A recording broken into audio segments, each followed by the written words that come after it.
Hello दोस्तों, मैं सुमन साकेत फिर से आज अपने इस करंट अफेयर्स शो के साथ आप लोगों की सेवा में उपस्थित हैं। सबसे पहले मैं आपको अपने तहे दिल से स्वागत करता हूं अपने इस YouTube channel success mantra by Suman Saket, mantras of modern education पर। जहां तक मेरा सवाल है, मैं हर रोज़ आपके लिए करंट अफेयर्स के सेशंस को अपलोड करता हूं, जो कि मोस्ट इम्पॉर्टेंट सेशन होता है आपके एग्जामिनेशन के साथ साथ आपके अवेयरनेस के पॉइंट ऑफ व्यू से। बेसिकली जो भी यहाँ पे हेडलाइंस इंक्लूड किए जाते हैं वो बेसिकली डिफरेंट सोर्सेज से लिए गए होते हैं, जो कि मोस्ट इम्पॉर्टेंट हेडलाइंस के तौर पे इंक्लूड किए जाते हैं। ये जो हेडलाइंस हैं जिसमें मैं जो मोस्ट इम्पॉर्टेंट सोर्स को यूज़ करता हूँ, बेसिकली उसमें हम PIB, PTI, news on air, the Hindu, economic times जैसे इम्पॉर्टेंट सोर्स से जो है बेसिकली अपने हेडलाइंस को लेते हुए हम इस सेशन में उसको इंक्लूड करते हैं। ये आपके लिए महत्वपूर्ण और भी हो जाता है, क्योंकि यहाँ जो भी हेडलाइंस लिए जाते हैं वो पहला एग्जामिनेशन के पॉइंट ऑफ व्यू से लिए जाते हैं। दूसरा ये कि जो भी हेडलाइंस लिए जाते हैं उसको हम एक्सप्लेनेशन के साथ साथ उसके स्टैटिक पॉइंट्स को भी डिस्कस करते हैं, जो कि आपके जो मेन एग्ज़ाम्स होते हैं आपके अगर मैं बात कर लूँ SSC की, बैंक की, रेलवे की या फिर अदर PCS एग्ज़ाम्स की, तो वहाँ पे यहाँ से आपको क्वेश्चंस देखने को मिलते हैं। तो आपसे बस हमारा एक रिक्वेस्ट है कि आप इस वीडियो को देखते रहें और हमारे चैनल को आप सब्सक्राइब कर लें, ताकि आपको लेटेस्ट नोटिफिकेशन जो है वो मिलता रहे। चलिए हम अपने इस सेशन को आगे बढ़ाते हैं और चलते हैं अपने कोड की तरफ। आज के कोड को देखते हैं, जो कि हमने नेल्सन मंडेला के कोड को आपके सामने रखने का प्रयत्न किया है। उसको देख लेते हैं। कोट जो है आज का वो है हमारा, ए winner is a dreamer who never gives up. Winner वही होता है जो सपने देखता है और कभी हार नहीं मानता। ये जो ब्यूटीफुल कोट है वो लेट ग्रेट नेल्सन मंडेला साहब का है, जिन्होंने कहा था कि अगर आप जीतते हैं तब आप सॉरी अगर आप जीतते हैं तो तभी जीत सकते हैं जब आप अपने सपने देखते हैं और आप अपने लक्ष्य को पाने के लिए कभी हार नहीं मानते। तो लेट ग्रेट नेल्सन मंडेला साहब के इस ब्यूटीफुल कोट के साथ हम अपने हेडलाइन की तरफ बढ़ते हैं और देखते हैं कि आज हमने जो हेडलाइंस इंक्लूड किया है वो कौन कौन सा है। हम चलते हैं अपने पहले हेडलाइंस की तरफ, जहाँ पे डॉक्टर हर्षवर्धन जो हमारे अर्थ एंड साइंस मिनिस्टर के साथ साथ union family and welfare minister भी हैं, health and family welfare minister भी हैं, उन्होंने एक जो है वो फर्स्ट इंडिया का आई लैब जो है मोबाइल डायग्नोस्टिक यूनिट के फॉर कोविड टेस्टिंग के लिए जो है एक जो है वो मोबाइल लैब को बेसिकली जो है लॉन्च किया है। इसमें है क्या उसको जान लेते हैं। In order to provide covid testing access to rural inaccessible areas of India, the minister for science and technology, earth sciences and health and family welfare, doctor Harshvardhan, inaugurated and flagged off India's first iLab infectious disease diagnostic lab from New Delhi as part of DBT AMTS COM and consortia। Basically ये जो आई lab है वो rural इन accessible area जो है वहाँ पे कोविड-19 test के लिए इसको जो है इनॉग्रेट किया गया है, जिसको जो है हमारे union health and family welfare minister और साथ साथ जो हमारे union minister of science and technology हैं, उन्होंने डॉक्टर हर्षवर्धन ने इसको जो है वो लॉन्च किया है। तो जान लेते हैं हम DBT AMT Z के बारे में। बेसिकली ये DBT AMTZ की अगर फुल फॉर्म की बात करूं तो इसका फुल फॉर्म है डिपार्टमेंट ऑफ बायोटेक्नोलॉजी। और AMTS की अगर बात करूं तो Andhra Pradesh Meditech zone limited.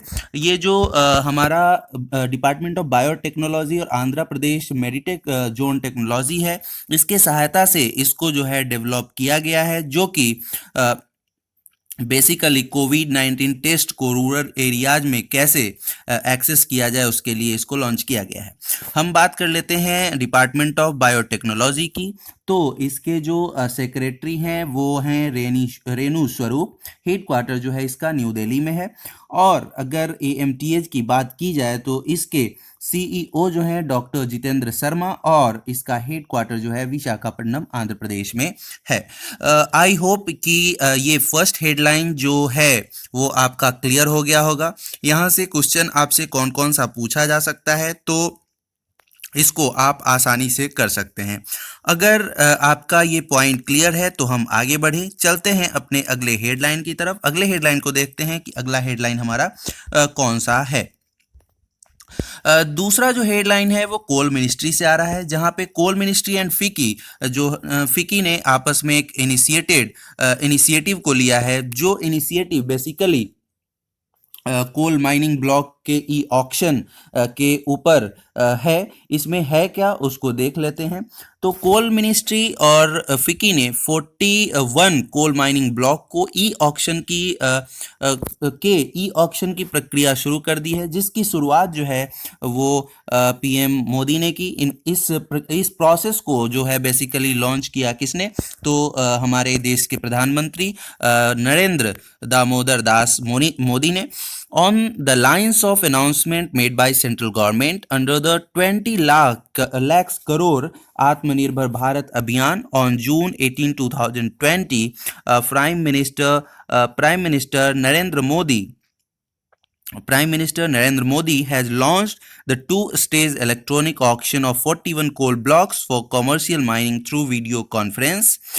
Basically जो है ये जो है आत्मनिर्भर भारत के तहत इसको जो है लॉन्च किया गया है, जिसको लॉन्च जो किया वो जो हमारे प्रधानमंत्री हैं नरेंद्र दामोदर दास मोदी ने किया है।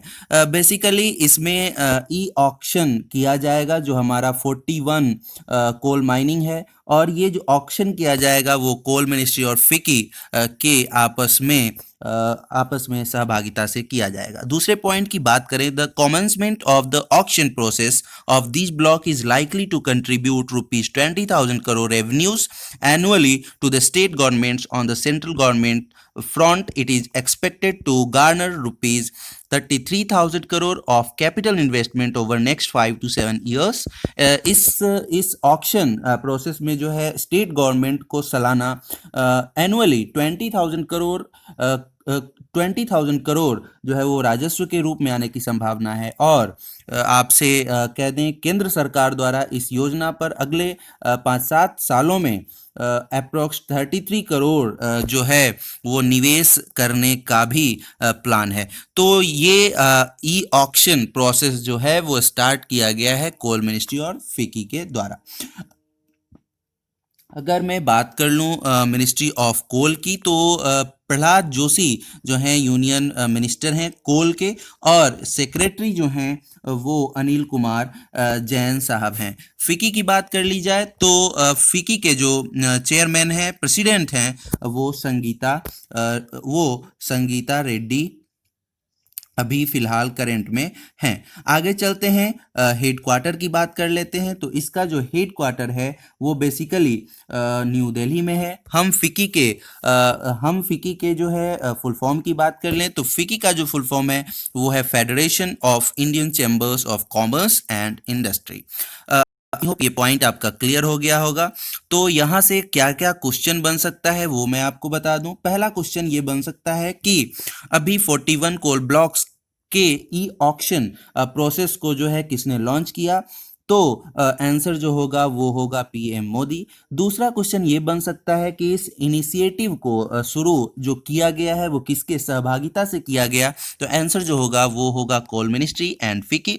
तीसरा क्वेश्चन ये हो सकता है कि इससे इससे स्टेट गवर्नमेंट को कितने राजस्व आने का जो है वो अनुमान लगाया गया है। तो इसका जो आंसर होगा वो होगा अप्रॉक्स 20,000 करोड़। और चौथा ये कि अभी आने वाले वर्षों में सेंट्रल गवर्नमेंट के द्वारा इस प्रोसेस के लिए अप्रॉक्स कितना इन्वेस्टमेंट किया जाएगा, तो 33,000। इसके अलावा आपसे जो है स्टैटिक पॉइंट्स की अगर बात कर ली जाए तो वहाँ पे आपसे पूछा जा सकता है कि अभी करंट कोल यूनियन कोल मिनिस्टर कौन है, प्रहलाद जोशी। आपसे फिकी का फुल फॉर्म पूछा जा सकता है तो वो भी मैंने आपको बता दिया, federation of Indian chambers of commerce and industry. इसके प्रेसिडेंट संगीता रेड्डी हैं और इसका जो हेड क्वार्टर है वो कहाँ है, न्यू दिल्ली में है। आई होप अब आपका ये पॉइंट क्लियर हो गया होगा। अगर ये पॉइंट क्लियर है तो हम अपने अगले हेडलाइन की तरफ बढ़ते हैं। अगला हेडलाइन देखते हैं, आखिर अगला हेडलाइन है क्या। MNRE setups project development cell under Mitesh Kumar Sinha for investment in green energy sector। Basically ये जो न्यूज़ आ रहा है वो ministry of new and renewable energy से आ रहा है, जहाँ पे ये कहा गया है कि जो है यहाँ पे कहा गया है कि इसमें जो है इन्वेस्ट किया जाएगा ग्रीन एनर्जी सेक्टर में। और इस प्रोजेक्ट डेवलपमेंट के लिए जो है वो इन्वेस्टमेंट कौन करेगा, तो MNRE। हम पहले पॉइंट की तरफ चले आते हैं। The ministry of new and renewable energy has set up a project development cell under its joint secretary Amitesh Kumar Sinha to attract investment in clean energy specially in the solar sector. Basically MNRE ने PDC, जिसका full form project development cell, को setup कर रहा है basically, जो कि joint secretary Amitesh Kumar Sinha के अंदर में होगा। और जहां पे इन्वेस्टमेंट जो होगा जो इन्वेस्टमेंट होगा वो बेसिकली क्लीन और ग्रीन एनर्जी के ऊपर होगा।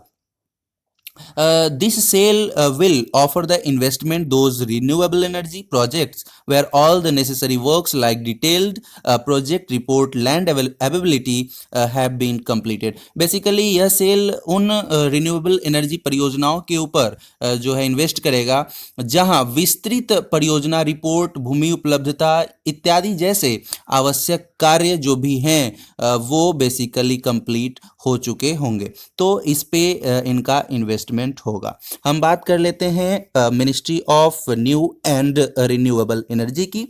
तो इसका हेड क्वार्टर जो है इसका हेड क्वार्टर न्यू दिल्ली में है और इसके मिनिस्टर ऑफ स्टेट जो है इंडिपेंडेंट चार्ज वो हैं राजकुमार सिंह। तो ये पॉइंट भी आपका क्लियर है। यहाँ से क्वेश्चन आपसे पूछा जा सकता है कि MNRE जो है एक PDC जो है सेल को जो है सेटअप कर रहा है। बेसिकली ये किस पॉइंट ऑफ व्यू से किया जा रहा है, तो इसका जो है एक ही मकसद है, वो क्या है, clean energy specially in the solar sector जो है उसके इन्वेस्टमेंट को बढ़ाना। इसके लिए ministry of new and renewable energy ने एक प्रोजेक्ट डेवलपमेंट सेल का जो है वो सेटअप किया है। दूसरा क्वेश्चन आपसे ministry of new and renewable energy के बारे में पूछा जा सकता है। तो इसका जो हेड क्वार्टर है वो आपको पता हो गया, न्यू दिल्ली में है और इसके जो मिनिस्टर हैं वो अभी हैं राजकुमार सिंह। तो ये पॉइंट क्लियर है। अगर क्लियर है तो हम चलते हैं अपने अगले हेडलाइन की तरफ। अगला हेडलाइन जो है वो यूपी से आ रहा है। UP provided employment to 57 lakhs 12,975 migrant workers highest under MG NREGA. तो यूपी गवर्नमेंट जो है वो अप्रॉक्स 57 lakhs 12,975 माइग्रेंट वर्कर्स को जो है वो बेसिकली एम्प्लॉयमेंट को प्रोवाइड कर रहा है, जो कि MG नरेगा के अंतर्गत दिया जाने वाला हाईएस्ट जो है वो एम्प्लॉयमेंट होगा। In accordance with the official government data on June 15 2020 Uttar Pradesh has provided employment to 57 lakhs 12,975 workers in 56,981 village panchayats of the state under the Mahatma Gandhi National Rural Employment Guarantee Scheme, making it the top Indian state to provide highest employment under MG NREGA.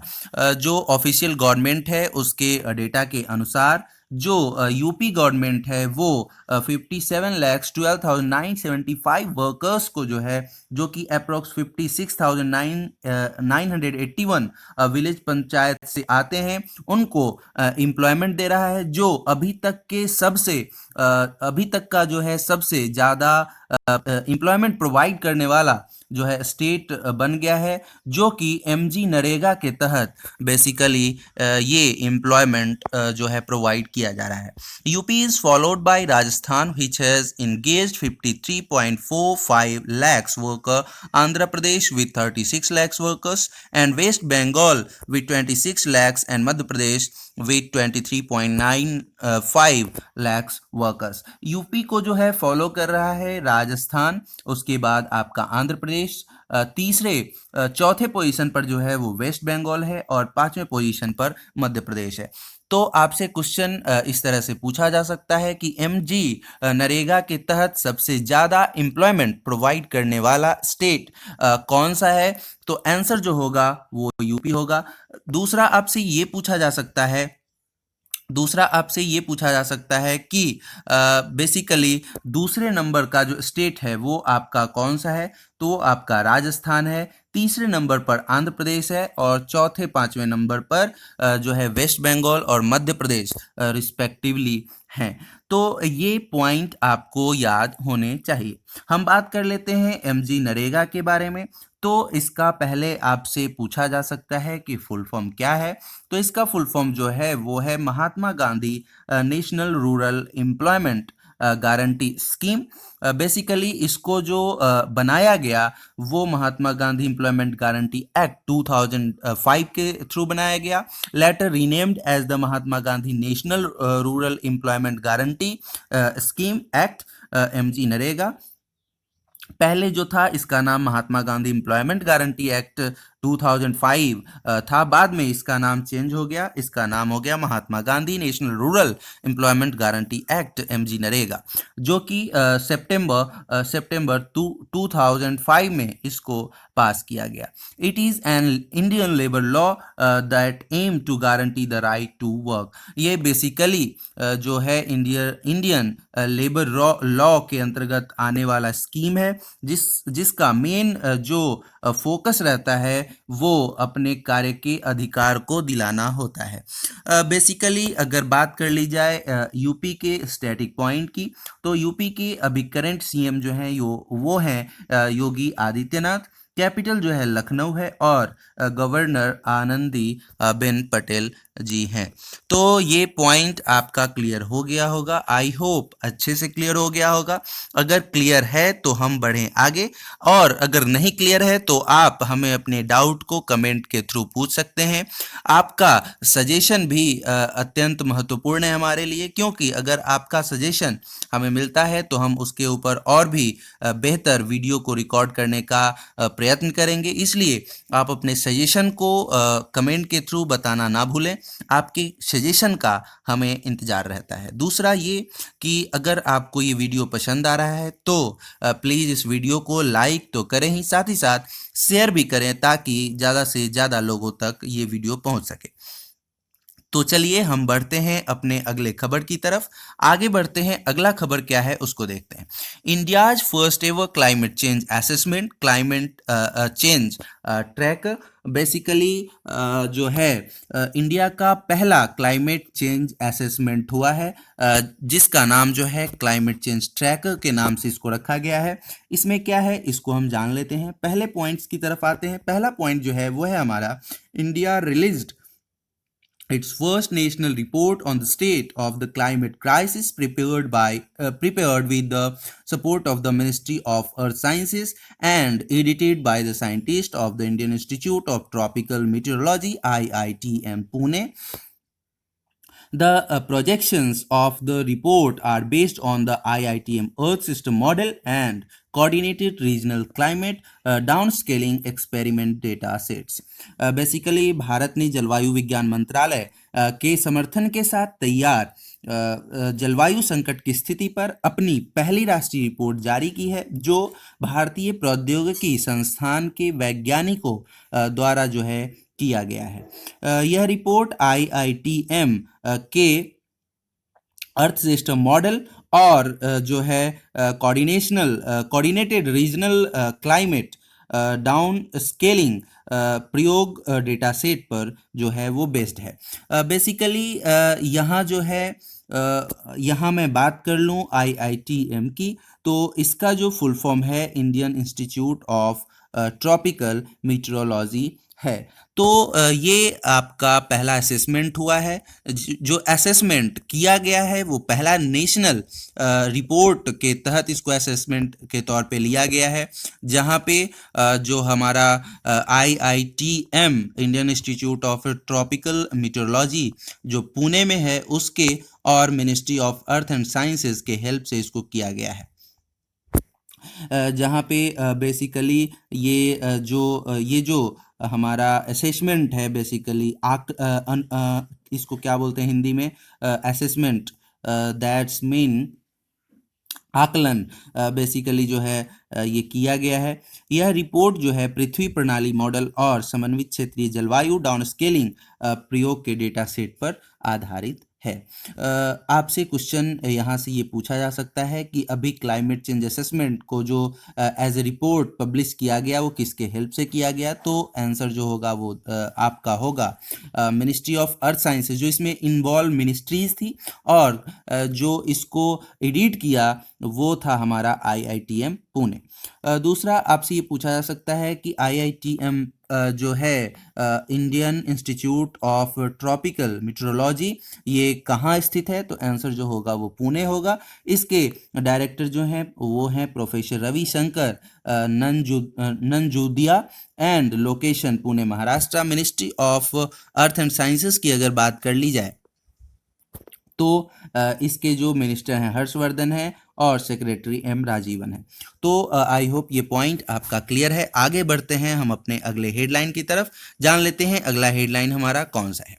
Centre approved fund for implementation of जल जीवन mission in Maharashtra, Karnataka and Tripura. Basically जल जीवन mission के लिए अभी हाल फिलहाल में जो है एक अनाउंसमेंट हुई थी, जहां पे कुछ अमाउंट्स को जो है अप्रूव किया गया था। अभी इस मिशन के तहत महाराष्ट्र, कर्नाटका और त्रिपुरा के लिए भी कुछ अमाउंट्स को अप्रूवल मिला है। इससे पहले जो है बेसिकली ये 3 और स्टेट के लिए इसको जो है अप्रूवल मिल चुका था। वो जो हमारा 3 स्टेट था बेसिकली वो था हमारा वेस्ट बंगाल, मध्य प्रदेश और Jharkhand. On the lines of announcement made by the Prime Minister Narendra Modi in 2019 regarding Jal Jeevan Mission, which aims to provide functional household tap connection to 18 crore rural households of the country by the year 2024. The center has earlier approved fund for the implementation of Jal Jeevan Mission for Odisha, Meghalaya, Assam, Bihar. After that, Madhya Pradesh, Jharkhand and West Bengal received fund allocation for the same. Now extending this scheme further for other states, center has now approved funds to the following states for financial year 2020-2021। Basically ये जो जल जीवन योजना है इसके तहत इसका जो एम है वो बेसिकली आप याद रख लेंगे, functional household tap connection. Basically हर घर नल जल योजना जो है इसी के अंतर्गत आने वाली एक योजना है जो कि जल जीवन मिशन के तहत आती है। यहाँ पे ये बताया गया है कि 18 करोड़ रूरल हाउस होल्ड्स को जो है 2024 तक जो है वो जो है जल को प्रोवाइड या वाटर को जो है वो प्रोवाइड करवाना है। इसके लिए सेंट्रल ने इससे पहले जो है उड़ीसा, मेघालय, आसाम, बिहार, मध्य प्रदेश, झारखंड और वेस्ट बंगाल को जो है वो फंड अप्रूव कर चुका है। और इसके बाद जो भी 3 स्टेट इसमें शामिल किए गए हैं उसमें जो है वो है हमारा महाराष्ट्र, कर्नाटका और त्रिपुरा। मैं बात कर लूँ कि कौन से स्टेट को कितना अप्रूवल मिला है। तो अगर मैं पहले बात कर लूँ महाराष्ट्र की, तो इसको जो अप्रूवल मिला है वो 1829 करोड़ रुपीज़ का जो है वो फंड अप्रूवल मिला है। दूसरा अगर बात कर ली जाए कर्नाटका की, तो कर्नाटका के लिए 1189.40 करोड़, और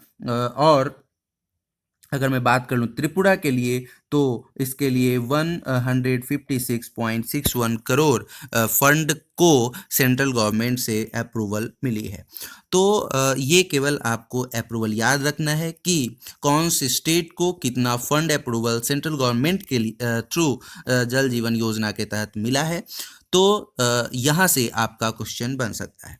हम चलते हैं अपने आगे स्टैटिक पॉइंट की तरफ। हम जान लेते हैं जल जीवन मिशन की बात।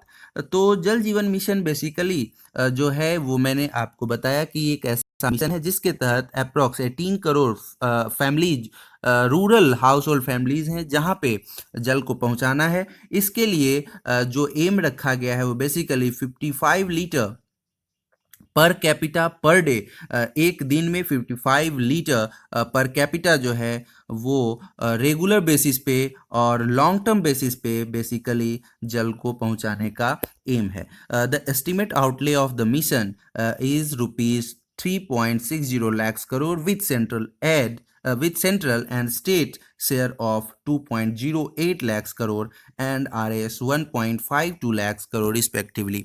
बेसिकली टोटल जो इस पे कॉस्टिंग आने वाली है वो अप्रॉक्स 3.60 लैक्स की आने वाली है, जिसमें जो है सेंट्रल गवर्नमेंट का जो सेंट्रल गवर्नमेंट के द्वारा जो अप्रूवल होगा वो बेसिकली 2.08 लैक्स, और स्टेट गवर्नमेंट की जो इसमें सहभागिता होगी वो 1.52 लैक्स करोड़ के आसपास रहेगी।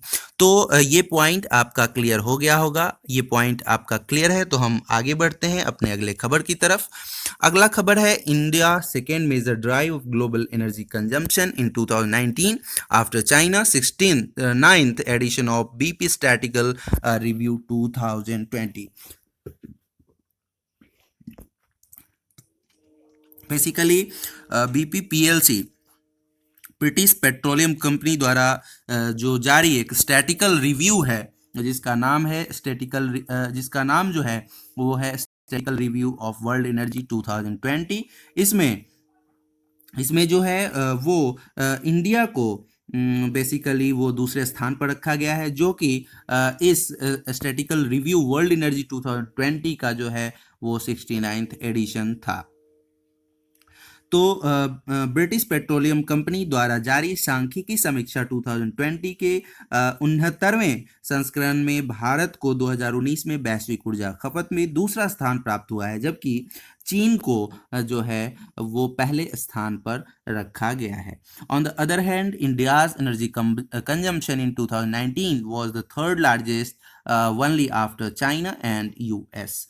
तो ये आपको समझ आ गया होगा, इसमें ज़्यादा कुछ नहीं है। इसमें बस आपसे एक क्वेश्चन पूछा जा सकता है कि statistical review of world energy 2020 का ये कौन सा एडिशन था। तो ये 69th एडिशन था। इस रिव्यू में जो है वो इंडिया को कौन सा रैंक मिला है, वो दूसरा रैंक मिला है। पहले पोजीशन पे कौन से कंट्री को रखा गया है, तो पहले पोजीशन पे जो है आपका जो है वो चाइना को रखा गया है। तो ये आपका क्लियर है। हम बात कर लेते हैं ब्रिटिश पेट्रोलियम कंपनी की। तो इसका हेड क्वार्टर जो है वो लंदन यूनाइटेड किंगडम में है। ओके, ये आपका पॉइंट क्लियर है। इसके जो सीईओ है उसको आप जो है देख लेंगे। आगे बढ़ते हैं हम अपने अगले खबर की तरफ। अगला खबर हमारा क्या है, तो Indian economy to contract by 4% in 2020-21। ये कहना है, ये पूर्वानुमान जो है वो एडीबी का है, एशियन डेवलपमेंट बैंक का है। जो एशियन डेवलपमेंट बैंक है उसने ऐसा पूर्वानुमान लगाया है कि जो है 2020-21 जो फाइनेंशियल ईयर है उसके मंथ्स मार्च तक जो है इसका जो इंडियन इकोनॉमी का जो हमारा इंडियन इकोनॉमी है उसका ग्रोथ है अप्रॉक्स 4%। उसका ग्रोथ जो है अप्रॉक्स 4% के आसपास रहने वाला है, जबकि फिनेंशियल ईयर जब चेंज होगा तो इसको 5% से बढ़ने की संभावनाएं हैं। ऐसा जो फॉरकास्ट किया गया है वो एशियन डेवलपमेंट बैंक के द्वारा किया गया है। हम बात कर लेते हैं एशियन डेवलपमेंट बैंक की, तो इसका जो हेड क्वार्टर है वो फिलीपींस में है और इसके जो प्रेसिडेंट हैं वो हैं मसात्सुगु आशिकावा। तो ये इसके एडीबी के जो हैं वो प्रेसिडेंट हैं। आगे बढ़ते हैं हम अपने अगले खबर की तरफ। JSW cements signs Sourav Ganguly and Sunil Chhetri as brand ambassador. आपको मैं बता दूं सबसे पहले सौरव गांगुली के बारे में। तो ये हमारे ओवर फेम जो हैं वो क्रिकेटर रह चुके हैं, साथ ही साथ अभी बीसीसीआई के प्रेजेंट जो हैं वो चेयरमैन भी हैं। साथ ही साथ अगर सुनील छेत्री की बात करूं तो इंडियन फुटबॉल टीम के अभी ये जो हैं वो कैप्टन है। साथ ही साथ जो बेंगलुरु फुटबॉल क्लब है इसके ब्रांड एम्बेसडर भी कौन है? सुनील छेत्री हैं। तो जेएसडब्ल्यू सीमेंट जो है Jindal south west cement basically इसके जो हमारे इसके लिए जो है बेसिकली सौरव गांगुली और सुनील छेत्री को ब्रांड एम्बेसडर के तौर पे चुना गया है। बस आपको इतना ही इस हेडलाइन से याद रखना है। बात कर लेते हैं जेएसडब्ल्यू ग्रुप की। तो इसके जो चेयरमैन हैं वो सज्जन जिंदल हैं और हेड क्वार्टर मुंबई महाराष्ट्र में है, जबकि जेएसडब्ल्यू सीमेंट के बारे में बात कर ली जाए तो बेसिकली इनको जो बेसिकली ब्रांड एम्बेसडर के तौर पे ज्वाइन किया गया है और साइन किया गया है। तो ये जो साइन किया गया है बेसिकली इनको 3 स्टेट के लिए बेसिकली इनको ब्रांड एम्बेसडर के तौर पे चुना गया है। वो 3 स्टेट कौन कौन सा है? तो वेस्ट बंगाल, बिहार और उड़ीसा, जहाँ पे ये जो है ब्रांड को एज ए ब्रांड एम्बेसडर जो है वो पॉपुलराइज करेंगे। अगर मैं जेएसडब्ल्यू सीमेंट की बात कर लूँ तो पार्थ जिंदल जो है इसके मैनेजिंग डायरेक्टर हैं। चीफ एग्जीक्यूटिव ऑफिसर जो हैं वो नीलेश नार्वेकर हैं और हेड क्वार्टर मुंबई महाराष्ट्र में। आगे बढ़ते हैं हम अपने अगले खबर की तरफ। अगला खबर जो है वो हमारा आ रहा है Saudi Arabia. Saudi Arabia's public investment fund buys 2.32% stake in Jio platform for rupees 11,367 crores। Saudi Arabia public investment fund ने जो है जियो प्लेटफॉर्म के 2.32% स्टेक को जो है वो परचेज कर लिया है, जो कि 11,367 करोड़ के अप्रॉक्स का है। जियो प्लेटफॉर्म जो है वो जो है 11th deal with Saudi Arabia's public investment fund के साथ जियो की 11th डील हुई है, जहां पे 2.32% स्टेक को जो है जियो प्लेटफॉर्म के उसको परचेज कर लिया गया है, जो कि 11,367 करोड़ का होगा। With this investment Jio platform has raised rupees 693.95 crores, approx 1.15 lakhs crore from leading global investors since April 22, which is the largest continuous fund raised by company in the world। Basically इस investment से जो है ये जियो जो है हमारा जो है वो मोस्ट फंड रेज्ड कंपनी जो है वो वर्ल्ड में बन गई है। हम बात कर लेते हैं पब्लिक इन्वेस्टमेंट फंड के बारे में। तो इसका हेड क्वार्टर जो है वो रियाद सऊदी अरेबिया में है। प्रिंस मोहम्मद बिन सलमान बिन अब्दुल्लाज अल सईद इसके जो हैं वो चेयरमैन हैं। हम बात कर लेते हैं आरआईएल की। तो इसका हेड क्वार्टर मुंबई महाराष्ट्र में और इसके चेयरमैन मैनेजिंग डायरेक्टर जो हैं वो हैं मुकेश धीरू अंबानी। तो ये आपका पॉइंट आई होप क्लियर है। अगर क्लियर है तो हम आगे बढ़ते हैं अपने अगले खबर की तरफ। NASA astronomers discovered 240-year-old neutron star Swift J1818.0 21607 after recent X-ray burst. Basically जो है नासा के एस्ट्रोफिजिकल जर्नल में ऐसा प्रकाशित किया गया है. Basically according to the study published in the astrophysical journal letters, astronomers at the NASA National Aeronautics and Space Administration have discovered the youngest known magnetar, a type of neutron star named Swift J1818.0 21607, about 16,000 light year away from Earth. Basically जो है astrophysical journal letters जो है उसमें प्रकाशित, उसमें अध्ययन के according जो है वो ये प्रकाशित किया गया है कि नासा ने एक मैग्नेटर की खोज की है जो पृथ्वी से लगभग 16,000 लाइट ईयर प्रकाश वर्ष दूरी पर है, और इसका नाम जो है वो है स्विफ्ट J1818.0 1607. तो आपसे क्वेश्चन यहाँ से ये पूछा जा सकता है कि अभी नासा ने एक मैग्नेटर की खोज की है जिसका नाम क्या है, तो आपको याद रखना है ये इसका नाम है. दूसरा कि इसकी दूरी अर्थ से कितनी बताई गई है, अप्रॉक्स 16,000 प्रकाश वर्ष.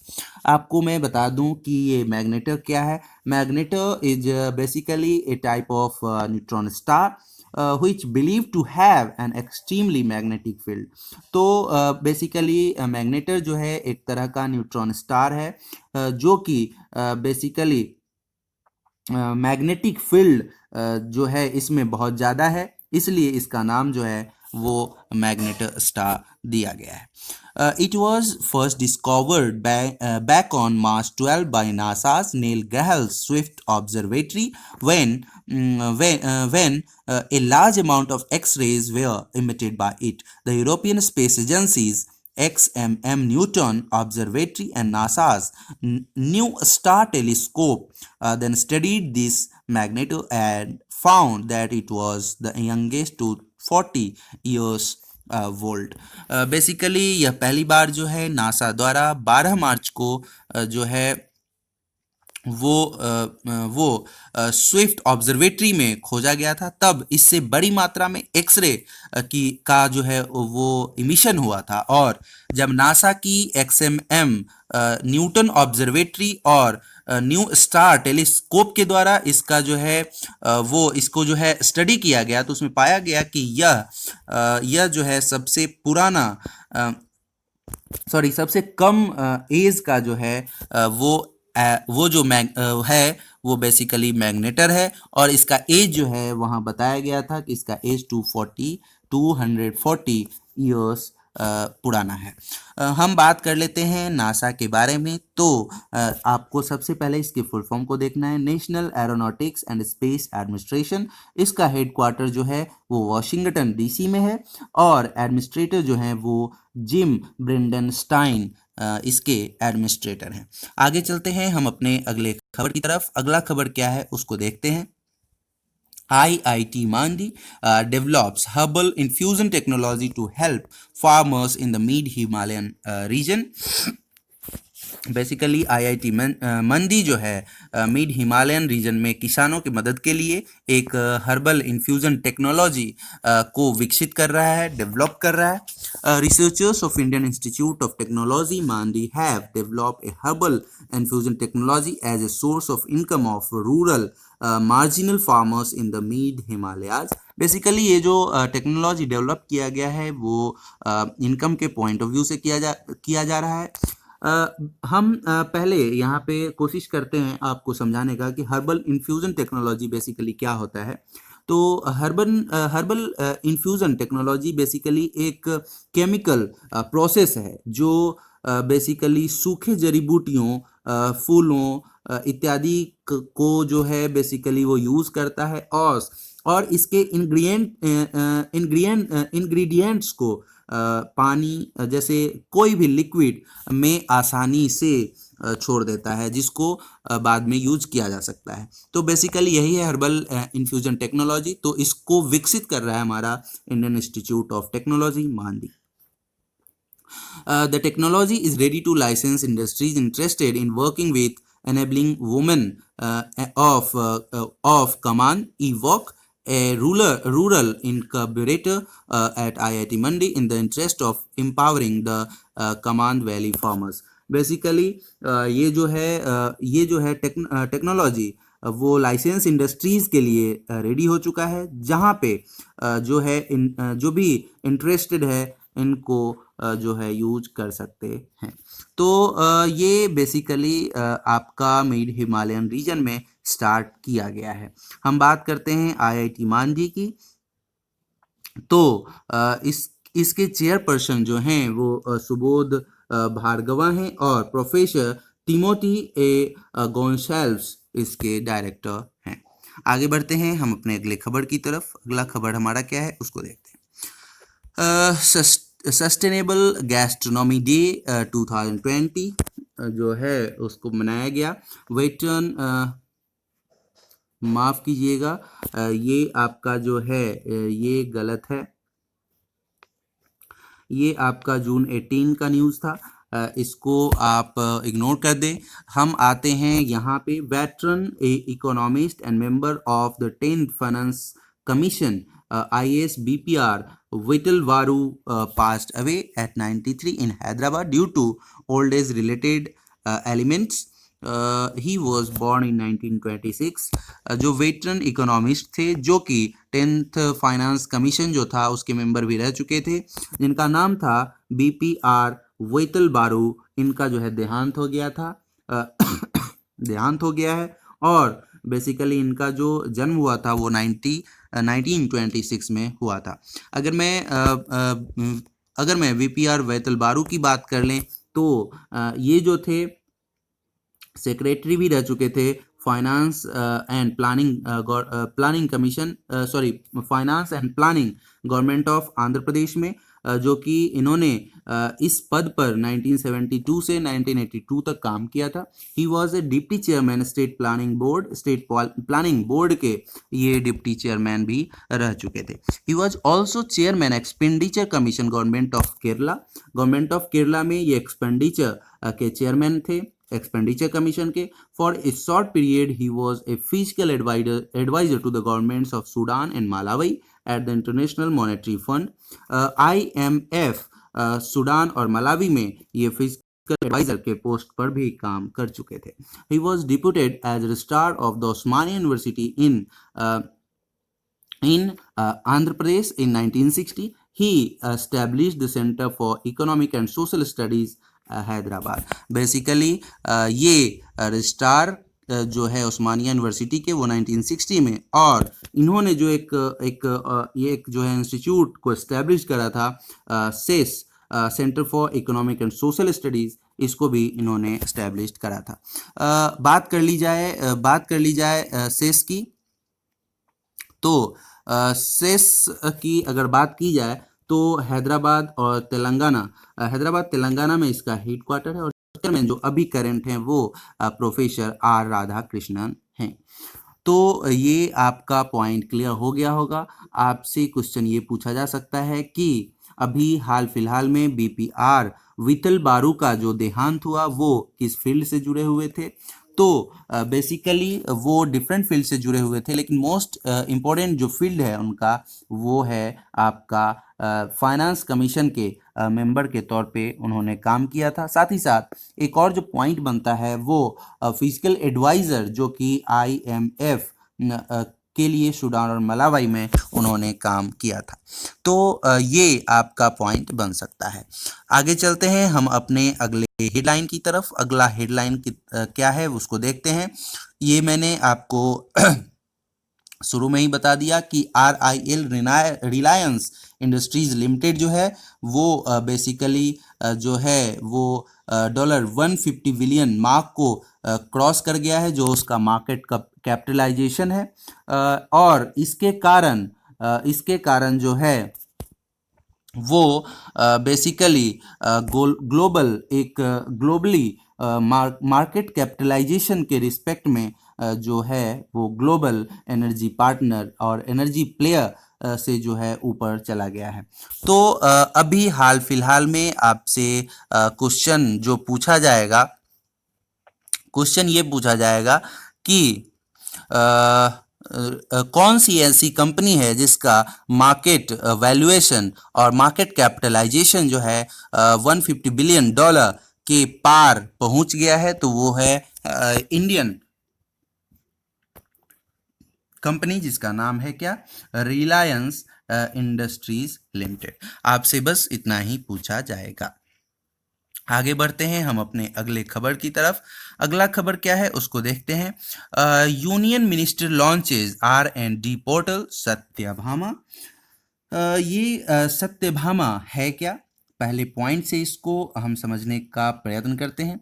Union minister for coal mines and parliamentary affairs Prahlad Joshi has launched R&D portal science and technology Yojana for Atmanirbhar Bharat in Mining Advancement Satyabhama. The portal has been launched for Science and Technology Program Scheme of Ministry of Mines. The newly launched portal will increase efficiency as well as effectiveness in the implementation of the scheme, as it allows online submission of project proposals along with monitoring of the projects and utilization of funds and grants. Basically कोयला खान और संसदीय मामलों के जो केंद्रीय मंत्री हैं प्रहलाद जोशी, उन्होंने खनन उन्नति जिसका जो उन्होंने जिसको लॉन्च किया बेसिकली सत्यभामा, वो उसमें आत्मनिर्भर भारत के लिए रिसर्च एंड डेवलपमेंट पोर्टल विज्ञान और प्रौद्योगिकी योजना को जो है शुरू की है। पोर्टल को खान मंत्रालय की विज्ञान और प्रौद्योगिकी कार्यक्रम के तहत किया गया है। यह पोर्टल कार्यान्वयन के साथ साथ प्रभावशीलता में वृद्धि करेगा, क्योंकि यह निगरानी, धन अनुदान के उपयोग के साथ प्रस्तावों के ऑनलाइन जमा करने की अनुमति को जो है वो ग्रांट करता है। ये जो है basically research and development portal Satyabhama को जो है डिजाइन किया गया है और इसको इम्प्लीमेंट जो किया गया है वो NIC national informatics centre mines informatics division और इसके द्वारा इसको जो है वो इम्प्लीमेंट किया गया है। It has been integrated with NGO Darpan portal of NITI Aayog. इसको जो है इंटीग्रेट भी किया गया है जो हमारा नीति आयोग का दर्पण पोर्टल है उसके साथ। It also accepts the researchers progress report and final technical report of the project in the electronic format. Basically ये जो है रिसर्चर्स प्रोग्रेस रिपोर्ट और फाइनल टेक्निकल रिपोर्ट को भी प्रोजेक्ट के तहत इलेक्ट्रॉनिक फॉर्मेट में क्या करेगा, एक्सेप्ट करेगा। तो ये हमारा जो प्रोजेक्ट है रिसर्च एंड डेवलपमेंट प्रोजेक्ट नहीं, एक पोर्टल है सत्यभामा, उसके बारे में हमारी चर्चा हुई। तो ये हमारा आज का लास्ट खबर था और इस लास्ट खबर के साथ हम अपने सेशन का आज अंत करते हैं। फिर कल से हमारी मुलाकात इसी चैनल पर इस शो के साथ पुनः होगी। आपको मैं बता दूं कि किसी कारणवश अगर मैं इस शो को अपलोड नहीं कर पाता हूं तो उस कंडीशन में मैं आपको जो करेंट अफेयर्स के PDF का लिंक है वो मैं आपको अपने Facebook page success mantra by Suman Saket पे अपलोड कर देता हूँ। वहाँ से आप उसको डाउनलोड करके खुद से भी पढ़ सकते हैं, खुद से भी अवेयरनेस को फाइंड आउट कर सकते हैं। तो आप वहाँ जा कर के भी आप उस पेज को लाइक और ज्वाइन कर सकते हैं। और दूसरा ये कि जो भी लोग हमसे इस चैनल के माध्यम से जुड़े हुए हैं उनसे भी मैं सजेशन का जो है एक्सपेक्टेशन करता हूं, बिकॉज कि अगर आपका सजेशन हम तक पहुंचता है तो और भी हम इस चैनल के माध्यम से जो वीडियो अपलोड कर रहे हैं उसमें और कौन कौन से तरह की इम्प्रूवमेंट की ज़रूरत है उसको हम कर पाएंगे। इसके लिए आप भी आप आप भी जो है अपने सजेशन को कमेंट के थ्रू ज़रूर बताएं ताकि हम उस पे वर्क को कर पाएं। तो चलिए इतना ही के साथ आज हम अपने सेशन को विराम देते हैं और अगले दिन फिर हम आपसे इसी चैनल पर इसी शो के साथ इसी सेशन के साथ फिर से मिलते हैं ताज़ा तरीन खबरों के साथ। तब तक के लिए धन्यवाद। Bye bye and take care.